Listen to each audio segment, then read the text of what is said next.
Are you really asking for your reality to pay you for who you already are? When you are looking into your reality for proof or looking to your specific person to react and respond to your assumptions, that's exactly what we're doing. But essentially, if we are looking to our external reality for proof of what we are, nothing else that just is something actually does this. And it's really funny if you start to think of it in that way. The more that we are demanding for proof or profit outside of us, the more we are actually pulling ourselves out of the state. But a really good example is, ask yourself, when your eyes see, do they demand compensation for this? When your hands hold something, do they demand compensation for this? Or what about your feet? Or what about the sun, right? Does the sun demand compensation for shining on us each and every day? And the answer is no, because that's just who they are or what it does or who it is, right? And so when we think of ourselves as asking for compensation outside of us, that's actually a portion of us that feels as if we aren't this thing, that we are doing something extra or different. And because we are doing something different than who we truly are, we should receive something as a result of this. Now, essentially, you are going to receive exactly what you're asking for, because when you are something in your reality, you get everything that thing does. But in essence, when we are going about being the individual that our specific person is obsessed with and mentally demanding compensation, that's where then we start to fall out of the state. That's where then we accidentally are implying we are doing something that we don't feel we are. We feel as if we are doing extra work. And thinking of the metaphor of work, when you go to work, if you don't like your job, of course you're going to be demanding compensation for it, right? It's not something that you would normally do otherwise.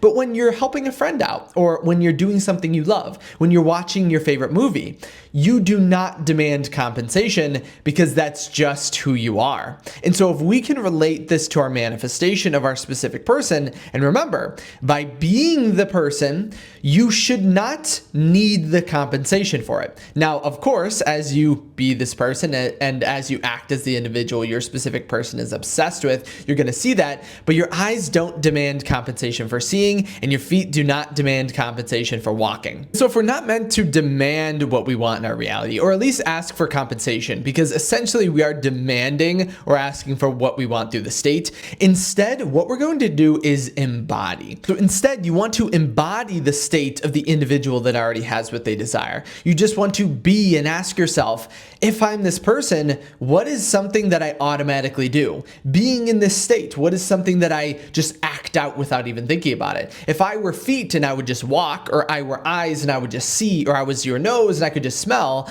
if that's just a natural product of this state or this person or this thing, then what is the natural state of who I am? And so we actually want to make this state of embodiment so natural to us that it's kind of like breathing. So we breathe in and out. When you breathe in or breathe out, you don't fear or have stress or have worries that you've exhaled, that you need to breathe in again. It's just something that happens naturally. And in this state of breathing, you become this tree that produces the fruit of what you desire in your reality. And in the same way that a tree does not demand compensation for bearing fruit because it's what it is, that's what we want to think about when we are embodying the state. So when you're acting loving, when you're acting kind, when you're acting in accordance to the state of already being with your specific person, what compensation do we actually need? Again, I want us to remember that the act of requiring compensation for being in a specific state is actually us talking or implying that we don't actually feel as if this is truly us, that we feel as if we're doing something different. We feel as if we're doing something not in accordance to what we want, or not in accordance to what we normally are. Thus, we feel as if we're putting up a mask, and thus it doesn't become our natural and automatic state. Now, again, I know I keep saying this, but it is very important. Obviously, the point of changing a state is to change what we are seeing in our external reality. But the more that we are demanding of it, the more it actually pulls us out of the state. So ask yourself, who would I be if I was already this person? If I was this individual who just occupied the state, what would I be doing? What would I be thinking?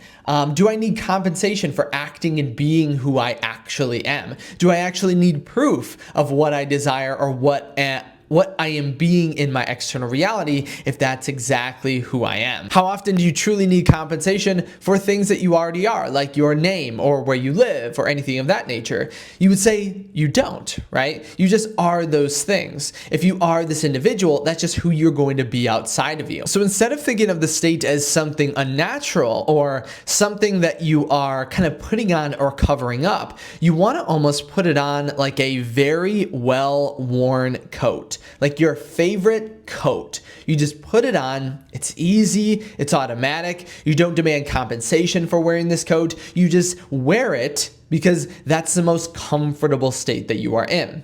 And this actually matches perfectly with Neville Goddard and his talk about the bridge of events or our external reality, because you never have to ask how or when your manifestation is going to show up. And that's actually what we're doing when we're demanding or asking for compensation. We think, well, I've acted in this way, where's the proof of it outside of me? But again, your eyes just do this automatically without asking for compensation, and thus are automatically compensated as a result of that. The state within itself is actually the product or the prize that is occurring from being in that state. So the act of doing the things that you would do if you were already obsessed over by your specific person or anything of that nature, you will thus get and receive everything that the person who's obsessed over actually receives. And so we should know the state within itself produces the results, and the state within itself is actually the reward that brings you to that outcome. And if we can always keep that in mind,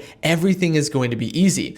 Don't do affirmations don't do affirmations, visualizations, journaling prompts, techniques specifically to see something outside of you. That's the demand for compensation, which no one does when that's actually their state. Instead, allow the techniques to satisfy you to such an extent that it feels as if this is truly your reality, that you are truly this person. And just as easily as you slipped into that state or slipped into that well-worn coat, you will see everything in your external reality actually begin to immediately and automatically respond to that. So if you are someone who is, and this is where it almost seems paradoxical. So let's say you want your specific person blowing up your phone, texting you, calling you.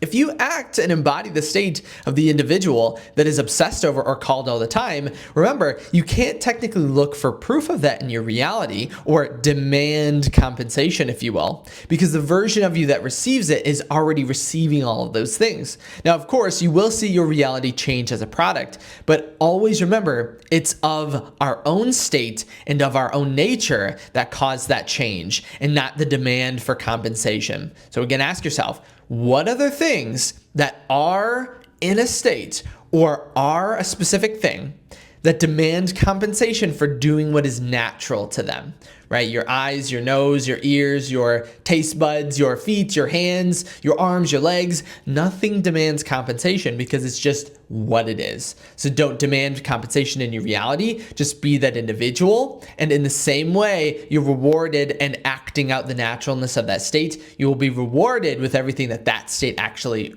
comes with. If you did have any questions on this idea, make sure to comment them down below. Remember, you can also reach out to me on my website at kyleaugustcoaching.com. And definitely comment down below if this idea is strange or odd or weird or any questions on it, because it is kind of I love this metaphor because it absolutely is true, and it shows, or it basically describes the state perfectly, because we're usually always trying to, like, we do something and then we look for proof, but that just pulls us out of the state. And so if we can remember, what would you do naturally and automatically without demanding for proof? That's the easiest way to embody the state and the easiest way to get exactly what you want. And it's almost kind of like the idea that you don't demand for compensation, but you do receive everything you want naturally and automatically. So the act is allow your reality in the bridge to bring you exactly what you want in the quickest way possible. So as always, thank you so much for stopping by today, and I can't wait to see you in my next video tomorrow.